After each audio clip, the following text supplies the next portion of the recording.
If you're watching this video, you're probably into philosophy. And if you're really into philosophy, you probably like talking about it with others. But how many of you live your philosophy? How many of you hold very unique philosophical views and therefore live in a very unique way? One man did just that, Pyrrho of Elis. Pyrrho was a skeptic, and more specifically the founder of Pyrrhonian skepticism. Now, a lot of skepticism is all about doubt. Doubting beliefs, doubting opinions, doubting arguments, but really radical skeptics will doubt even our senses. So how would a really radical skeptic live in a world if they doubted their senses? Well, stay tuned and you'll find out all about this man's crazy life. Again, like most forgotten philosophers of ancient history, we'll be using Diogenes Laertius's Lives of Eminent Philosophers. So Pyrrho was born around 360 in Elis. Before his life with philosophy, he was a painter, which is a hobby that is pretty reliant upon your senses. But then he started attending some lectures of these guys, Bryson and Anaxarchus. After being influenced by them, he came up with his own skeptical philosophy.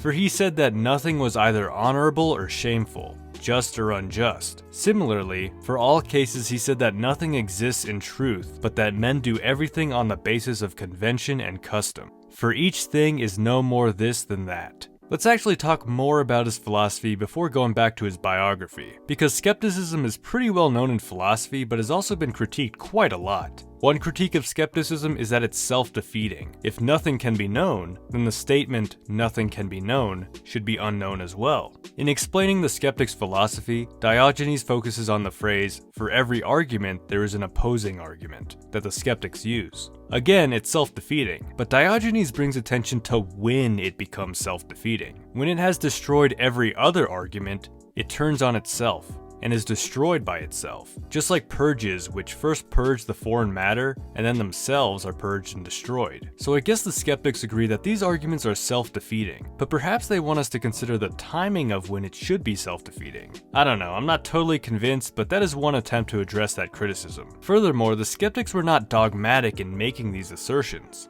They tried to draw a distinction between making a determination and just making an utterance. Regarding the utterance, I determine nothing, and the like, we say that these are uttered but not as dogmas. So when we say we determine nothing, we are not determining this very thing. What do you think? Is there a difference between making an utterance and making a determination? At first I thought no, but I think we could look at it like the difference between a hypothesis and a conclusion. One is a maybe, but one is more final. Another point of Pyrrhonian skepticism that Diogenes wants to point out is that persuasion does not equal truth. In court, a lawyer does not dress up and look authoritative because it adds to the truth of his arguments, but it persuades the jury that he's authoritative. Likewise, you may be persuaded that something may be true, but this persuasion could be the result of something completely unrelated. One ought not to suppose that that which persuades us is true, for the same thing does not persuade everyone, nor does it persuade the same people constantly. So that's a taste of Pyrrhonian skepticism. One big takeaway for Pyrrho himself is the lack of trust in the senses. Let's now see how this turns into practical action, and just keep in mind that these anecdotes are hearsay. Firstly, some say that if someone was talking to Pyrrho, and Pyrrho was going on a long spiel about whatever, if the other person left, Pyrrho would still just keep talking to himself, as if he couldn't rely on his senses to know that the other person really left.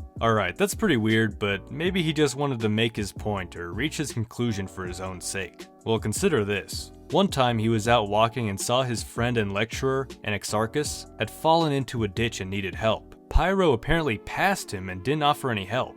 After all, maybe his senses were tricking him and his friend really wasn't there asking for help.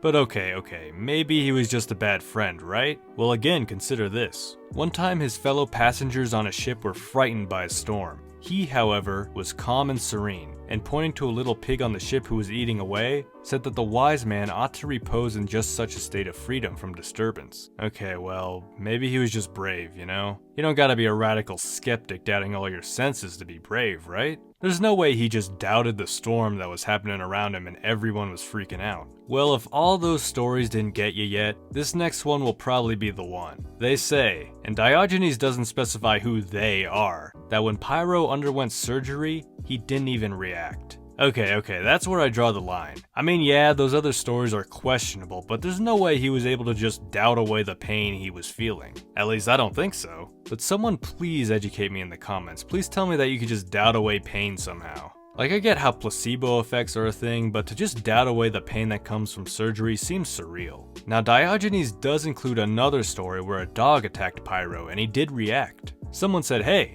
Pyrrho, how's that doubting going? Didn't seem to help you when that German shepherd attacked you." Well, Pyrrho responded that it was difficult to completely shed one's humanity. So by that, is he implying that skepticism and radical doubt is somehow antithetical to humanity? Maybe. It would be pretty difficult to live if you doubted everything, including your senses. Most of us have to take that pragmatic leap of faith to believe our senses for now, in order to operate. In summary, if a beautiful girl comes up to you, you don't turn her down just because your senses are uncertain and you could skeptically doubt her existence. You give her your number. So that's gonna do it for Pyrrho. Interesting guy, interesting guy. What are your thoughts on practically living a skeptical lifestyle? And what are your thoughts on skepticism in general? Comment below and also subscribe and like the video while you're down there. It helps out the channel. And with that, I wish you all a beautiful rest of your day.